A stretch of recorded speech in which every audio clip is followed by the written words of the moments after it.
Right, welcome ladies and gents. I thought we would take a look at Furiosa. Now this isn't specifically a reaction, it's more of a discussion because I've already seen the trailer.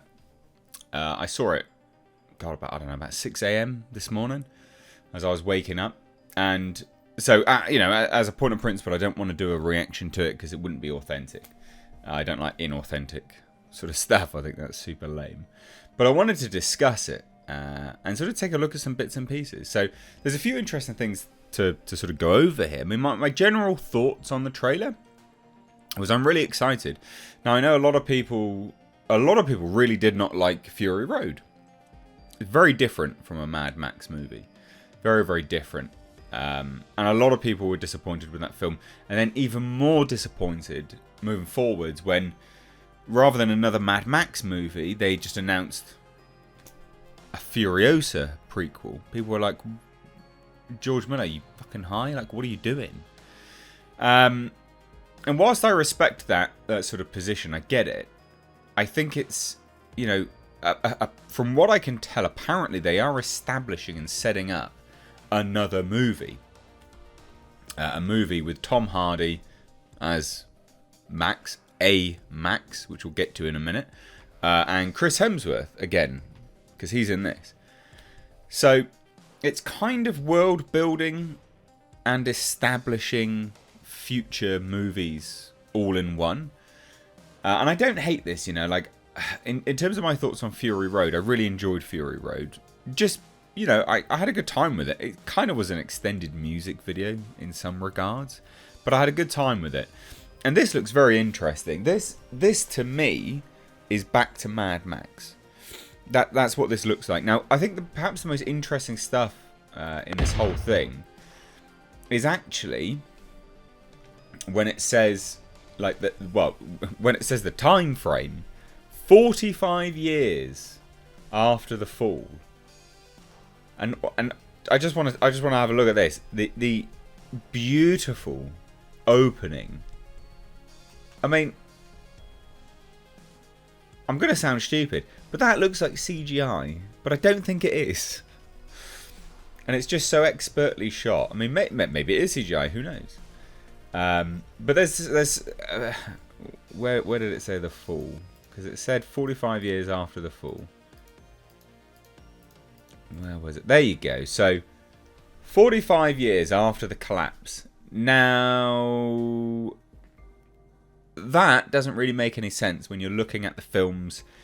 If those films were released in linear chronological order as an actual time frame, it doesn't really make any sense. And it doesn't really make any sense when you start to try to align them either. Kind of does here and there, but not all of them make a lot of sense. And there's an interesting thing about Mad Max, because if you're looking through all the interviews of George Miller and stuff like that, is he's always said that Mad Max, the films themselves are told from the perspective of the individuals he interacts with. And there's a perception that Max isn't actually one singular person.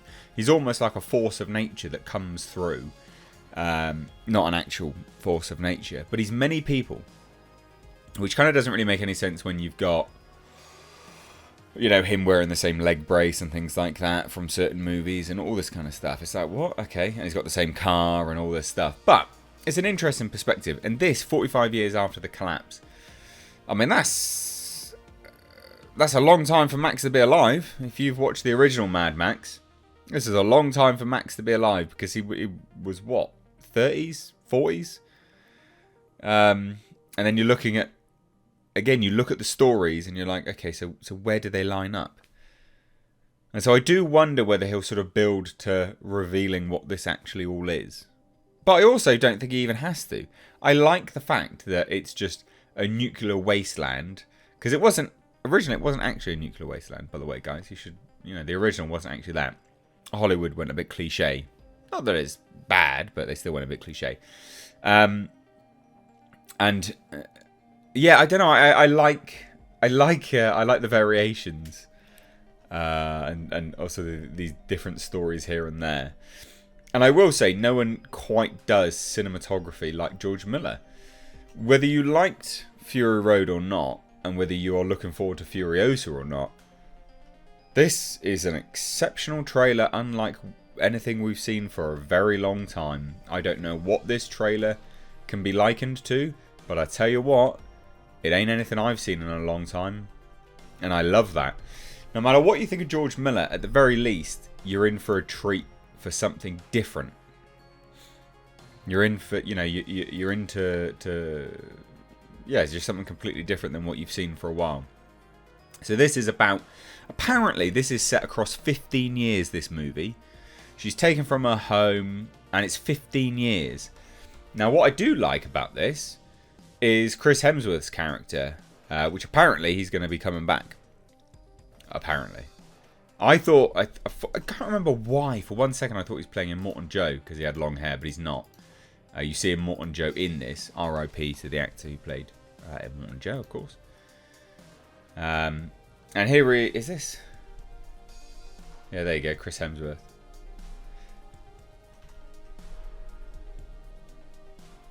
Looking all sort of, I don't know what they've done to his face. They've done some prosthetics, like a nose. Quite funny, really, what they've done. And there's this. Here's the language. I like the language that they use. Lady and gentlemen. Lady and gentlemen's. It's that sort of vernacular that gets lost and changed and awkward and weirded out through the years of a societal collapse. Do you think that's interesting? That's a good writer right there.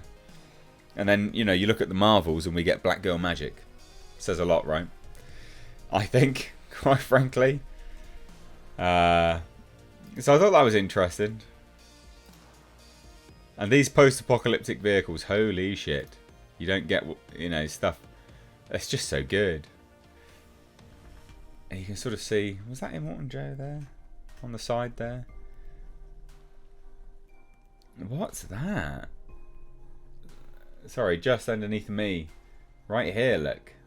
Is that supposed to be like Immortan Joe? Because this is all of his... I can't remember what they called them. But the sort of Nicholas Hoult boys. Oh, there you go. There's Immortan Joe.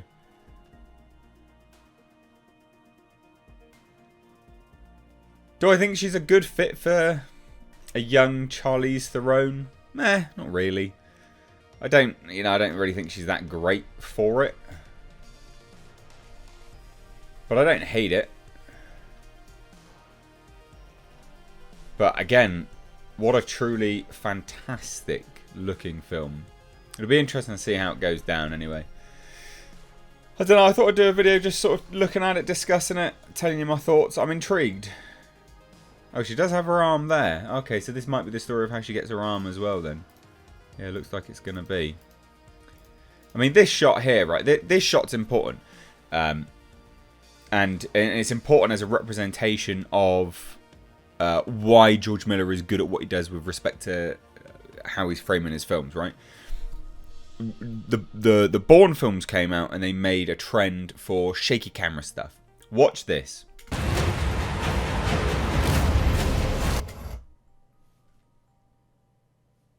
That was amazing.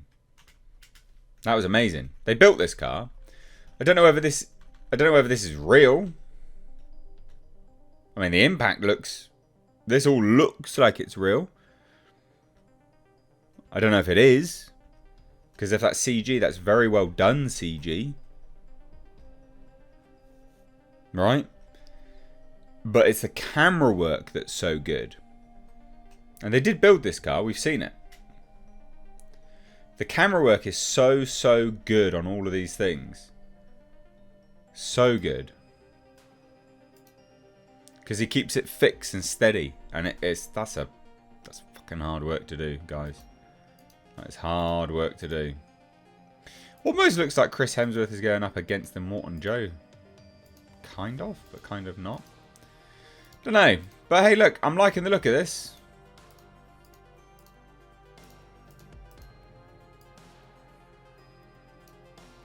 Weird end shot.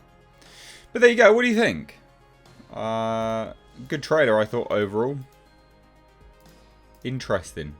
Remember her. Let me know what you think. I'm intrigued. Didn't want to do a reaction. Sorry, inauthentic. Don't like doing that. But yeah. Cheers, guys. Take care. Bye bye now.